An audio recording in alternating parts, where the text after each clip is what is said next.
Birungi, and I'm the program director for psychology in the School of Management and Social Sciences. Nature, but what induces them to happen is the nurturing, so it's the environment. So somebody might be genetically predisposed to an illness, a certain type of stress, and it's oftentimes the environment that can sort of determine whether it actually happens or not. So it's. My name is Kyle Cross. I'm a Philadelphia police officer, and this is my belief on nature and nurturing.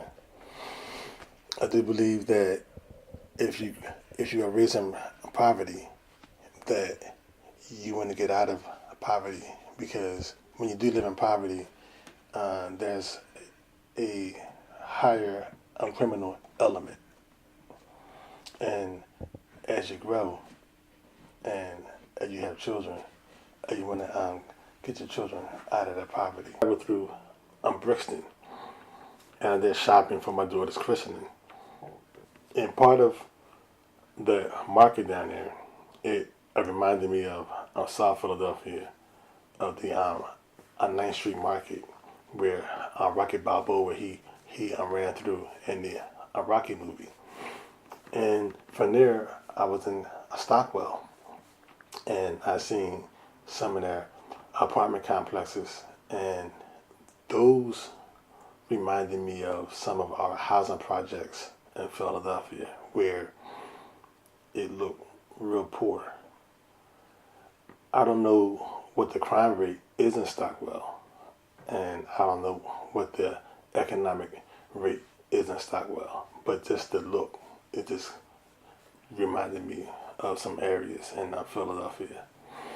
Assumes that their position in life is reflective of their capabilities, then they can get into what people call learned helplessness.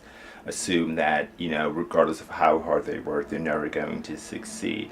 However, that is not true. So if somebody who is determined to succeed, who feels that they have the capabilities to succeed, they can succeed.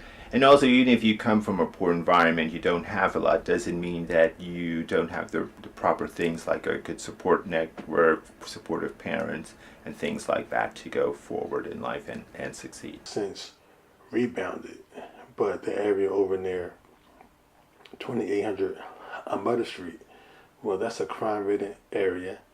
It's heroin everywhere and crack, where we have an influx of kids from the suburbs coming into the inner city to buy heroin, and with that causes issues, because they come in, they get lost, they get robbed, and they want to file a police report. Then we have the people who live in the area, and we have innocent children who are forced to go to school in the area, and unfortunately they are raised seeing drug life. So to them it's normal.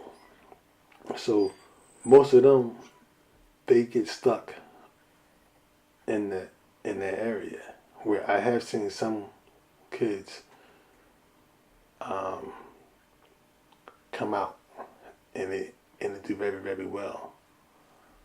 More that it depends on certain things. So where I think intelligence on some level is strongly nature-based, and the best you can really try and do is help people live up to their potential. I think that's important. But I also don't think that, so with intelligence, that it's all about having to have an IQ of 120 and 130, because somebody can have an IQ of 130 and can be completely lazy and worthless. It doesn't mean that that person is going to be successful and contribute more to life than somebody who might have an IQ of just 100 or 97, who can still do well, succeed at university, and make a valuable contribution to life. So I think there's other things that go with intelligence, like ambition, motivation, and those are just as important. With other things like personality, I think that some of our personality traits may be inherited, but our environment might gear them. So if you're very outgoing, but you grow up in an environment where you're expected to be very reserved, it might inhibit that outgoingness. So I think it has an impact on things like the other popular area people talk about with regard to criminal behavior. Everyone watch if you watch any shows that talk about sort of serial killers, they always sort of try to talk about, they always note like sort of the struggles in the family, like either dominating father, dominating mother, poor family circumstances, low self-esteem. And while those are triggers, they aren't necessarily the causes of it, because a lot of people can grow up in those environments and they don't turn into serial killers. So it's more that it's one of those things where somebody might be, for like a bit, predisposed to a certain type of mental illness that might cause them to be more likely to engage in that type of behavior. It can be the sort of environmental factors that sort of trigger it. Yeah.